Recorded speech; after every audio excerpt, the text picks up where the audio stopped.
اعوذ بالله من الشیطان الرجیم بسم الله الرحمن الرحیم. ټولو اوریدونکو ته سلام وایم، السلام علیکم ورحمت الله وبرکاته. ستړي مشئ، خدای دې وکړي روغ وئ جوړ وئ. ډیرو محترمو، د څو ورځې کوم ظلم جبر د جرګې خلاف روان و، یقینا په هغه کې د جرګې انتظاماتو ته ډیر زیان ورسېده. همدغسې د هغې زیان له کبله چې نن یعنې هغه انتظامات چې موږ به څو ورځې مخکې شروع کېدل او نن به پوره کېدل، هغه د سهار نه شروع شول. نن نو هغې کې د هغې د وجې لږ دا جرګه شروع کېدل ناوخت شول، لیټ شول. او بیا چې کوم سکرین موږ دلته د پښتنو د غمیزې د اوریجنل ډیټا دپاره راغوښتی و چې هغه پې هلته خلکو ته پې وښیو، مشرانو ته. هغه هم چې کوم موږ د لاهور نه راوښتی هغه سهار نه دوی را رسېدلي وو، خو په د این لاره کې دوی ورک دي، لاپته دي، اوس هېڅ اندازه نه لګېږي.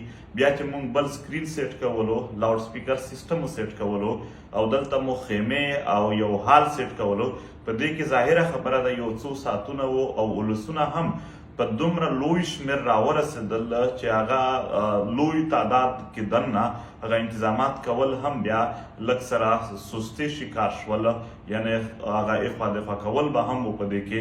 نو دغه هر څه و چې د هغې وجې جرګه لږ شروع کېدل یې لږ لیټ شول، خو اوس تقریبا هغه سره انتظامات سیټ کېږي. د بېلابېلو سیاسي ګوندونو مشرتابه د دوی وفود را رسېدلي دي، د بېلابېلو سیمو مشران رسېدلي دي. څه په لارې دي، خو څه لارې لا اوس هم بندې دي. خو بیا هم چې څوک را رسېدلي دي هغو ټولو ته دا یو خواست دی چې دوی د واپسې کوشش ونه کړي. دا به شروع کېږي انشاءالله. لږ تکلیف به خیر دی، لږ انتظار دی خیر دی. دا به موږ په ځان موږ او تاسو تیر کړو، خو چې د خپل ملت، د خپل قام، د خپل وطن، د خپلو ولسونو د ښه ژوند دپاره یو مشترکه نتیجه ته ورسېږو. بیا هم زه په دې لیټ کېدلو باندې چې عوامل یې بیخي تاسو ټولو ته معلوم دي، بخښنه غواړو او دغه خواست کوو چې خلک ته چې څوک را روان دي هغه دې را رسېږي، او چې څوک را رسېدلي دي دلته اوس انتظامات لګیا دي، د دوی د شپې پورې هم خیمې هر شی سیټینګ لګیا دی.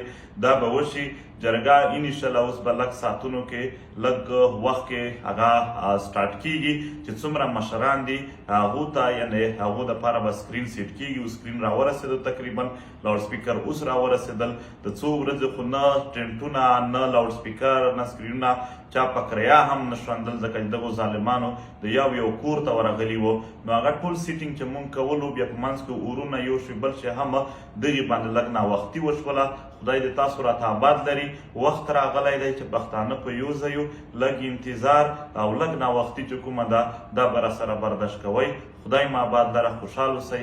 انشاءالله زر تر زره به نن دغه جرګه د ډیټا، د راټولې ډیټا په بنیاد باندې د یو سکرین په شکل کې سټارټ شي، چې سبا نه به بیا د کیمپونو په شکل کې چې د هر سیاسي ګوند د هرې ضلع خپل خپل کیمپونه دي، هلته مشاورت په خپل منځ کې، اتفاق په خپل منځ کې یو خبره، یو مشوره شروع شي او درېیمه ورځ ته به د دغې نتیجې راځي.